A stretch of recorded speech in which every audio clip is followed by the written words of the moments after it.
Hello, my name is Kim Sauer at Apex 2015. I'm joined today by Jonathan Doan from Nordson MARCH. Jonathan, welcome. Thank you for having me. Pleasure. So, tell me a little bit about MARCH and what's new within the company. MARCH, we make plasma equipment for PCB manufacturing and SMT. So we're more of a back-end focused kind of company versus more of your front-end plasma equipment. What's new for us is I want to say we're having more of a push for automated plasma equipment now, especially on the PCB side. What we're seeing is customers are asking for, well, they still ask for our batch systems, but they want a method to automatically load these batch systems. Seems the concern is as the feature sizes on the boards get smaller, what's occurring is you want less human interaction, the contamination control type of thing. And we're seeing that they're asking how can we deliver a automatically load batch type of thing, or even a single panel type of plasma equipment. Yeah. So that's what we're seeing as one of the things for the PCB side, and it's gained traction over the years. I know it's been there around in the past, but now it's seen to be more and more requested.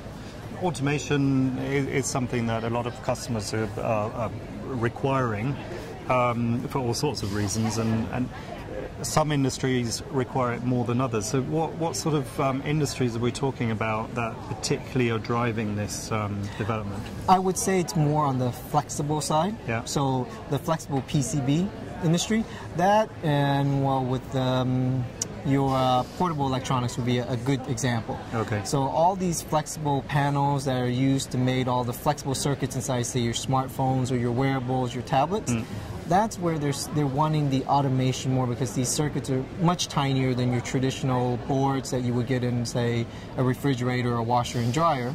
Sure. So those guys, they'll never go away from the rigid boards. And even some more rigid boards where they're making for, say, the server markets or some of the military applications, they're requiring more of this automated aspect because, as I said, it's really a contamination issue, and they want the longer reliability. Yeah, okay. So let's just talk about the markets, therefore, because obviously you're in a global market, but each geography has its own, ways of or needs. So, starting off with the Americas, do you find there's a big difference to what Europe needs or what Asia would require, and what are those requirements? What I'm seeing is from the America side, America isn't as strong in manufacturing as it used to be, but what I'm seeing is America's moving more towards a standardized type of size of boards and such, similar to what they were doing in Asia, which is a good thing. We haven't seen that type of shift in Europe. Europe has always maintained the very high mix, low volume type of boards that they have, so it's a little bit more difficult to satisfy them, but they maintain that mentality and focus, and delivering products for them is a bit more challenging because they need very unique machines each time. Versus America, where they're starting to use more standard machines, or we don't have to customize as much, and it's following the trends that we see in China or Korea and even Taiwan. So we're liking that. Yeah. And you mentioned wearables. So there's huge developments going on in wearables, and there's a sort of shift or a merger of a traditional automotive car that had electrics in it, but now the wearables are interacting with that. So I'm sort of looking into the future here, and would it be right, therefore, in saying that the wearables market and the more traditional markets are coming together and therefore creating more opportunities for you?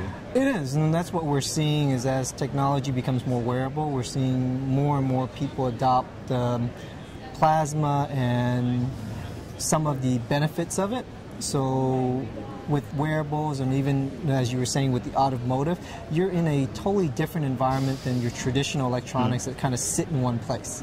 So with wearables, you're exposed to different types of humidity conditions because people exercise, they move, and with that, of course, people look at how do I prevent my boards from corrosion due to sweat or any other type of environment that the people might go to. Yeah. Same with and same with any type of military. So the wearables are being treated, I would say, more in terms of your aerospace or military type of applications versus your very traditional consumer market ones Sure. that we've seen in the past. And then I guess medical is a big one as well. Yes. Because exactly those flexible, flexible PCBs and the stress that you put them through if you're putting them onto a body, and the reliability of them must be driving a lot of opportunities for you as well. Yeah, we're seeing what medical, we traditionally call that more of like our deposition type of thing. So what we're doing is not only are we treating the surface, we're putting a thin coating on there, and we're seeing that adopted very much in medical because,